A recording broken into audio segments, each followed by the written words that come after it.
ولا قوة الا باللہ العلی العظیم اعوذ باللہ من الشیطان الرجیم بسم اللہ الرحمن الرحیم الحمد للہ رب العالمین والصلاة والسلام علی اشرف الانبیاء والمرسلین وخاتم النبیین اما بعد فقد قال رسول اللہ صلی اللہ علیہ وآلہ وسلم لو یعلم العبد ما فی رمضان لود ان یکون رمضان السنہ۔ ظاہر ہے کہ رمضان، جیسا کہ میں نے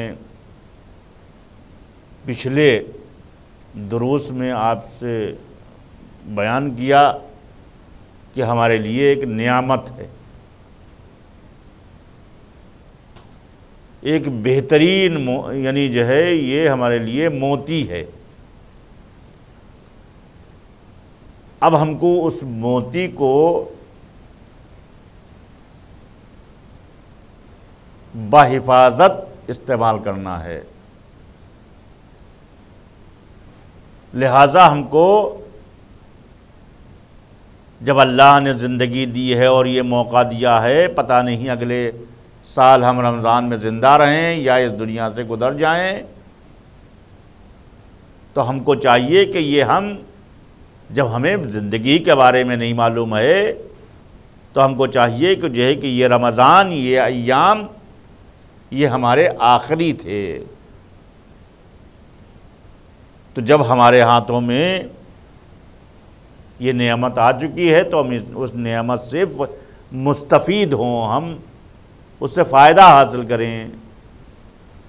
رسول اسلام صلی اللہ علیہ وسلم فرماتے ہیں کہ اگر بندے کو ماہ رمضان کی برکتوں اور حقائق سے آگہی ہوتی تو آرزو کرتا کہ وہ پورا سال رمضان ہی ہوتا۔ بندے کو حضور فرماتے ہیں کہ بندے کو اس کی عظمتوں اور برکتوں کے بارے میں نہیں معلوم ہے، اگر آگاہ ہو جائے، معلومات ہو جائے تو پروردگار سے دعا کرے کہ پروردگارا پورا رمضان ہم کو یعنی پورا سال روزہ تو جو ہے وہاں پر واجب قرار دے دے۔ لہٰذا جب یہ حضور اکرم صلی اللہ علیہ وسلم نے فرما دیا ہے تو ہم کو تدبر کرنے کی بھی ضرورت ہے کہ اس کے فضائل حضور نے ہم کو جو ہے ارسال کیے ہیں، ہم تک پہنچائے ہیں۔ کیا فرمایا کہ لو یعلم العبد، اگر بندہ جان جائے ما فی رمضان، کہ رمضان کیا ہے، لود ان یکون رمضان السنہ، تو پورے سال کے لیے جو ہے وہ اللہ سے دعا کرے۔ یہ کتنی عظمتوں والا مہینہ ہے، بہرحال یہ انسان کو ابھی نہیں معلوم ہے۔ آگے فرمایا کہ ان ابواب السماء تفتح فی اول لیلۃ من شہر رمضان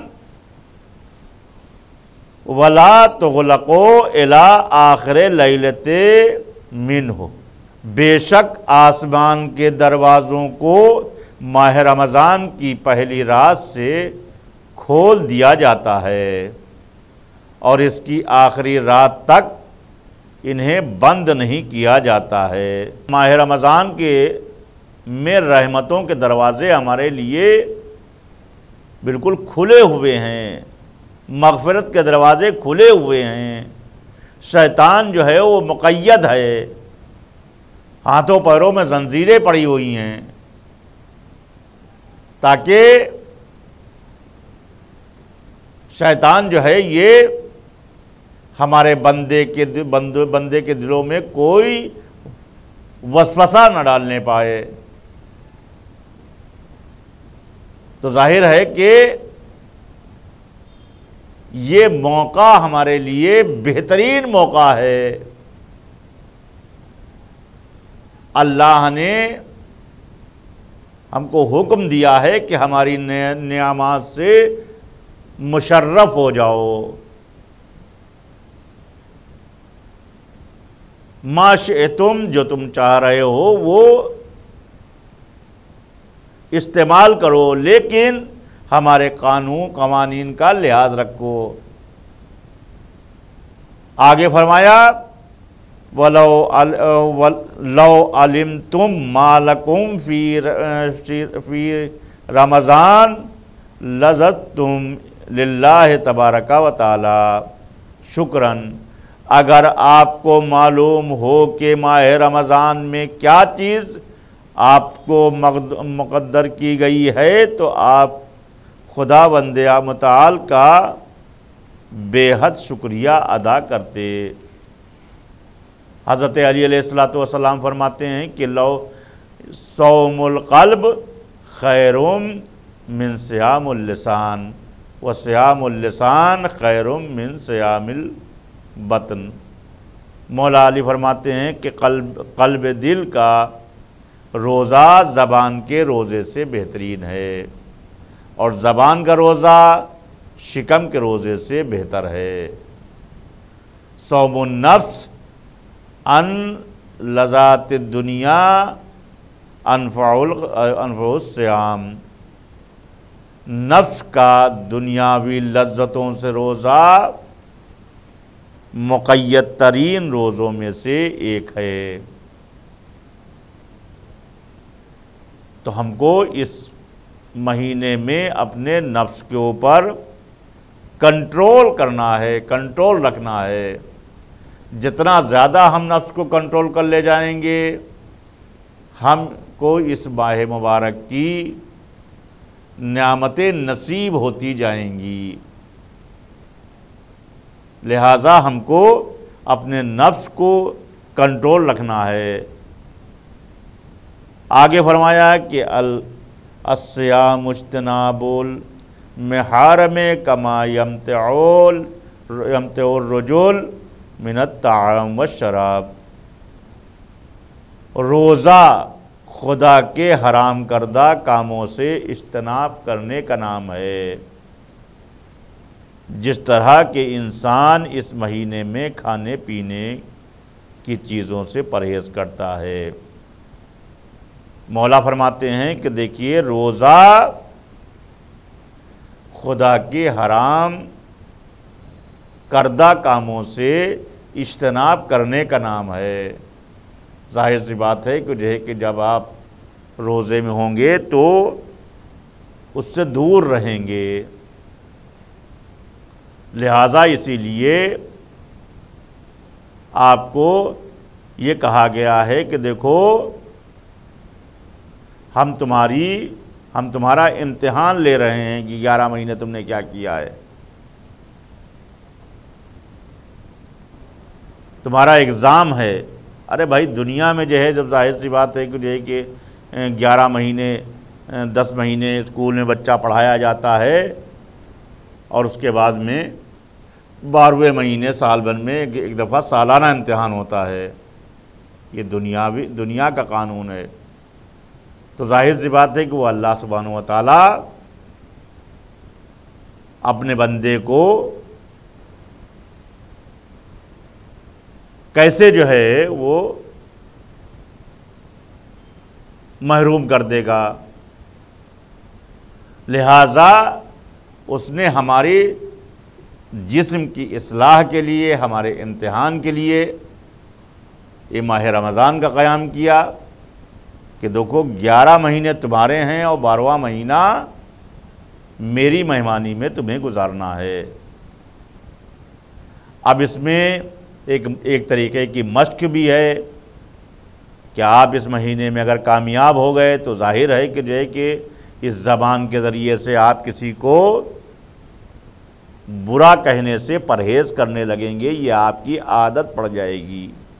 ان ہاتھوں سے غیر حلال چیز جو ہے وہ نہیں اٹھائیں، غیر حلال چیز جو ہے وہ نہیں اٹھائیں گے.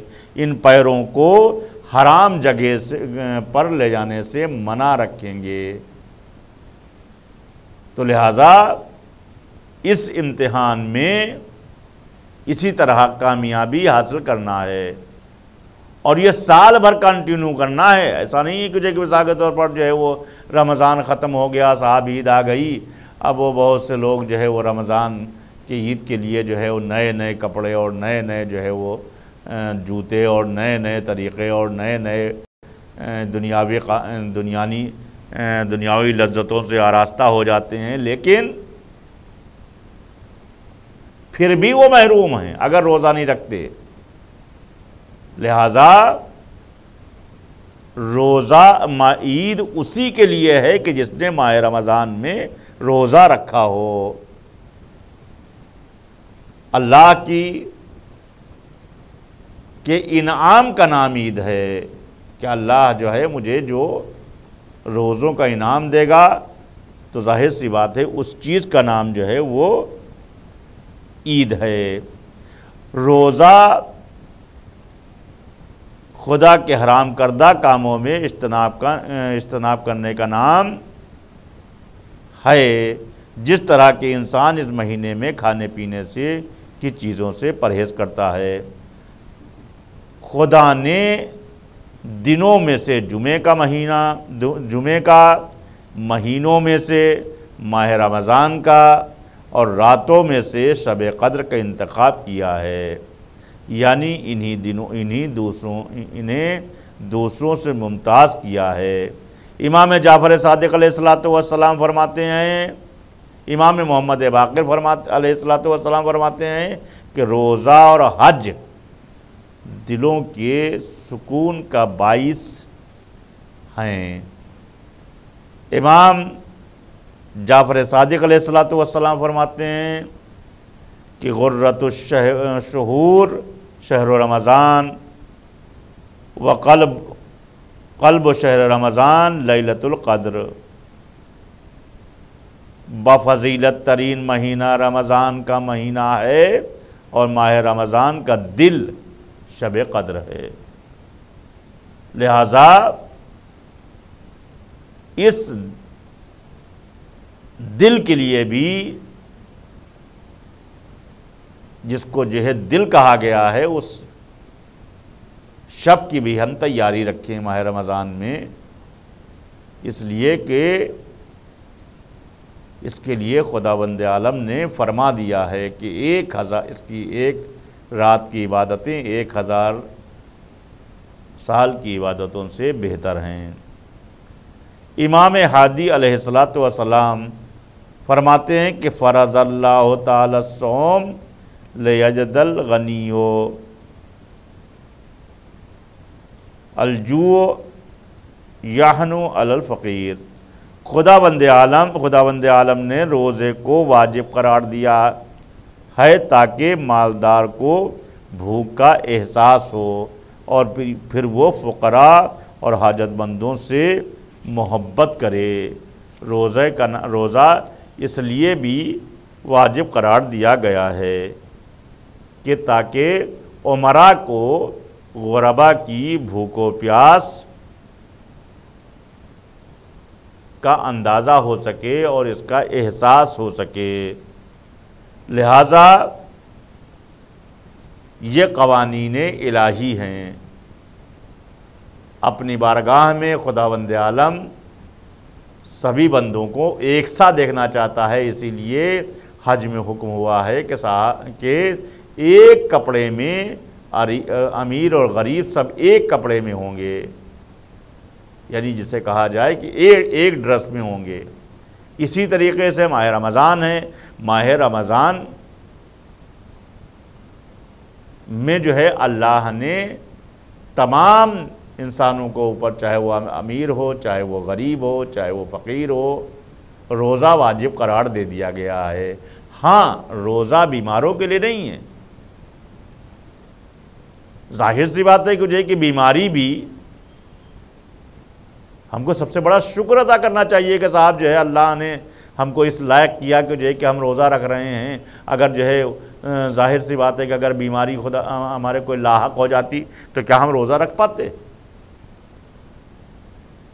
اور بیماری بھی یاد رہے، بیماری بھی جو ہے وہ کوئی خداوند عالم دیتا نہیں ہے، بلکہ جو ہے یہ ہمارے گناہوں کی سزا ہوتی ہے کہ جو ہم بیمار پڑ جاتے ہیں، یہ ہمارے گناہوں کی سزا ہوتی ہے۔ خدا بند عالم تو اپنے بندے سے اس طریقے سے محبت کرتا ہے کہ جس طریقے سے ہم اور آپ اپنی اولاد سے محبت کرتے ہیں، کہیں ہم سے زیادہ محبت کرتا ہے، ہماری ناز برداری کرتا ہے، ہم کو سانس عطا کرتا ہے۔ لاکھ لاکھ شکر ہے خدا کا کہ وہ ہمارے وقت معین پر ہمارے پیٹ بھرتا ہے۔ کتنا شکریہ اس کا ادا کیا جائے اتنا ہی کم ہے۔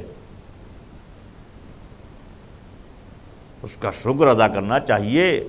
دن میں کچھ گھنٹوں کے لیے جو ہے اس نے آپ کو حکم دیا ہے کہ جو ہے کہ روزے کی حالت میں رہو، وہ سانسیں دے رہا ہے، دولت دے رہا ہے، سرمایہ دے رہا ہے، اولاد دے رہا ہے، سب کچھ دے رہا ہے، اور ہم اپنے کچھ وقت اپنا نہیں دے سکتے۔ ہم اس کی بارگاہ، اس کی یاد میں اپنے کو بھوکا نہیں رکھ سکتے۔ اگر وہ چاہے تو ہم بھوکے ہی رہ جائیں، بھوکے مر جائیں، لیکن وہ اس کی حقانیت اور اس کی صداقت کے جو ہے کہ ہمیں وقت معین پر رزق دے رہا ہے، اس بات کی دلیل ہے کہ جو ہے کہ وہ کتنا بڑا رحمان اور رحیم ہے۔ کہ ہم اگر بدماشیاں بھی کر رہے ہیں تو ہم کو جو ہے ہمارے پیٹوں کو جو ہے وہ بھر رہا ہے وقت معین پر۔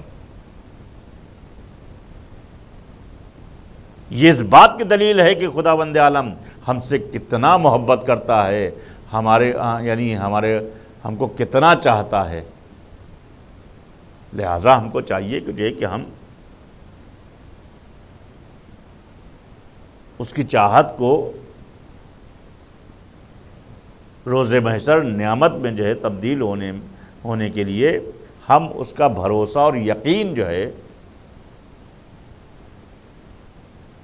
ہم اس کو اس طریقے سے اس کے سامنے اپنی عبادتیں کریں کہ خداوند عالم کہ ہم وہ عظیم بندے بن جائیں کہ ہمارا محشور ائمہ کے ساتھ میں ہو سکے، ہمارا محشور ہم ائمہ کی بارگاہ میں ہم ان سے مرنے کے بعد بھی ہم ان کے اصحاب میں ہمارا شمار خداوند عالم کر سکے۔ ہم اپنے کو ایسا بنائیں۔ وآخر دعوانا الحمدللہ رب العالمین۔